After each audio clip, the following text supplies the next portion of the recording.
বিমান বাহিনীর সদস্যগণ তাদের দীর্ঘদিনের অভিজ্ঞতাকে কাজে লাগিয়ে সম্প্রতি বিমান তৈরির একটি অত্যন্ত চ্যালেঞ্জিং কাজ সম্পন্ন করেছেন, যা শীঘ্রই আনুষ্ঠানিক। अस्सलामु अलैकुम वीवर, फिर से बहुत ही ज्यादा इम्पोर्टेंट वीडियो होने वाली है बांग्लादेश की एयरफोर्स के रिलेटेड। वीवर, बांग्लादेश की एयरफोर्स ने अब खुद के फाइटर जेट को मेड करने का फैसला किया है। किस तरह से बांग्लादेश अपनी फिजाइया के लिए फाइटर जेट को मेड करेगा, आज की वीडियो में इंफॉर्मेशन आप लोगों के लिए लाए हैं। अभी तक चैनल को सब्सक्राइब नहीं किया हुआ, जल्दी से हमारे चैनल को सब्सक्राइब कर लीजिएगा। Without wasting the time video को स्टार्ट करते हैं। প্রযুক্তিতে বিমান উৎপাদন নিয়ে দীর্ঘদিন থেকে চেষ্টা চালিয়ে যাচ্ছে।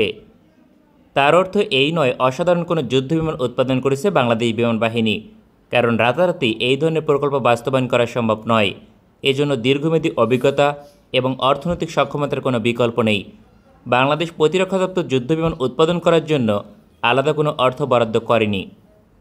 সুতরাং বিমান বাহিনীর প্রধান মূলত একটি বেসিক প্রশিক্ষণ বিমানের কথা ঘোষণা করেছেন, যদিও তিনি তা এখনও পর্যন্ত ঘোষণা করেননি কী ধরনের বিমান হবে। তবে এটি নিশ্চিত করে বলা যায় বেসিক প্রশিক্ষণ বিমান নির্মাণ করেছে বাংলাদেশ বিমান বাহিনী। এটিও বাংলাদেশের অবস্থান থেকে কম নয়, কারণ বেসিক প্রশিক্ষণ বিমান নির্মাণ করতে পারে এমন দেশের সংখ্যা পৃথিবীতে হাতে গোনা কয়েকটি। সর্বোচ্চ 20 থেকে 25টি দেশ এই তালিকায় স্থান পাবে। বাংলাদেশ খুব শীঘ্রই এই তালিকায় স্থান পাবে। তবে এই অভিজ্ঞতা কাজে লাগিয়ে বাংলাদেশ অদূর ভবিষ্যতে যুদ্ধ বিমান উৎপাদন করবে, এ বিষয়ে ইতিমধ্যে কার্যক্রম শুরু করেছে প্রতিরক্ষা দপ্তর, যদিও তা এখনও দৃশ্যমান নয়। বাংলাদেশ গত এক দশক থেকে নিজস্ব বিমান নিয়ে কাজ চালিয়েছে, সেক্ষেত্রে যথেষ্ট অভিজ্ঞতা অর্জন করেছে। আগামী দিনে ঘনিষ্ঠ মিত্র দেশের সহযোগিতা পেলে নিজস্ব যুদ্ধ বিমান উৎপাদন করা সময়ের অপেক্ষা মাত্র। গুরুত্বপূর্ণ বিষয় হচ্ছে চলতি সপ্তাহে ফ্রান্সের এভিয়েশন প্রতিষ্ঠান থ্যালেস গ্রুপের সঙ্গে চুক্তি স্বাক্ষর করেছে বাংলাদেশ। এই চুক্তির উদ্দেশ্য বাংলাদেশকে এভিয়েশন সেক্টরে স্বনির্ভর হতে সহযোগিতা করবে। সুতরাং বোঝা যাচ্ছে বাংলাদেশ বিমান উৎপাদন শিল্পে শক্তিশালী অবস্থান তৈরি করতে আগ্রহী, একই সঙ্গে কার্যকর পদক্ষেপ নিচ্ছে। বাংলাদেশের নিজস্ব বিমান হয়তোবা চলতি বছরের শেষ দিকে উন্মোচন করবে প্রতিরক্ষা দপ্তর, কারণ সরকারের কৃতিত্ব অর্জন বোঝাতে 2024 সালের নির্বাচনের পূর্বে তা অবশ্যই উন্মোচন করা হবে। তবে শুধুমাত্র বাংলাদেশের ইঞ্জিনিয়ারিং দক্ষতায় এই বিমান তৈরি করা সম্ভব নয়, কারণ বিমান তৈরির জন্য রাডার সিস্টেম, ইঞ্জিনসহ একাধিক গুরুত্বপূর্ণ সরঞ্জাম প্রয়োজন। বাংলাদেশ এত অল্প সময়ের মাঝে এই সকল সরঞ্জাম তৈরি করতে পারেনি, অর্থাৎ অন্য দেশ থেকে আমদানি করে অন্তর্ভুক্ত করেছে। বাংলাদেশ বিমান বাহিনীর সাম্প্রতিক আলোচনা এবং বক্তব্য অনুযায়ী সম্ভবত ইউরোপীয় দেশগুলোর সহযোগিতায় নির্মাণ করেছে।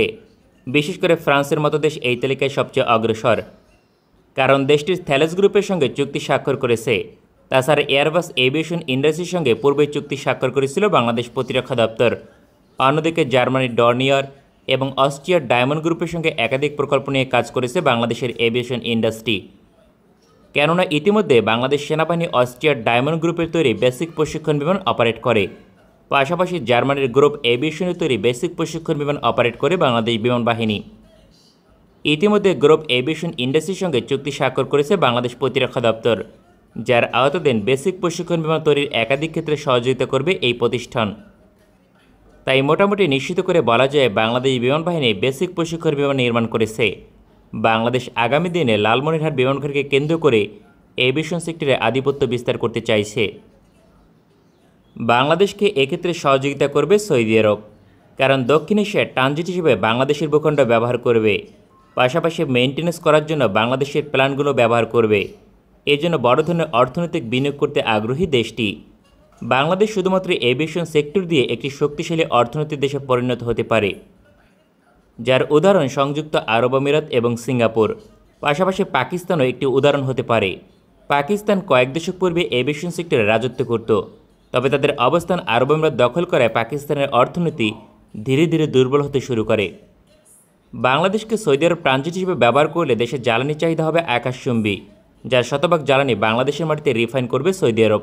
এর জন্য $20 বিলিয়ন একটি বিনিয়োগ চুক্তির বিষয়ে আলোচনা হয়েছে।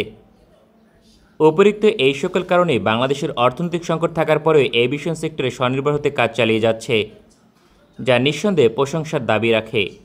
আমাদের ভিডিওটি পছন্দ হলে আমাদের সমর্থন করতে সঙ্গে থাকুন। ভালো থাকবেন সবাই, দেখা হবে পরবর্তী কোনো ভিডিওতে। वाह, वंडरफुल वीवर, बहुत ही जबरदस्त किस्म के फाइटर जेट इंशाल्लाह बांग्लादेश खुद अपनी ही कंट्री में मेड करके दुनिया को दिखाएगा।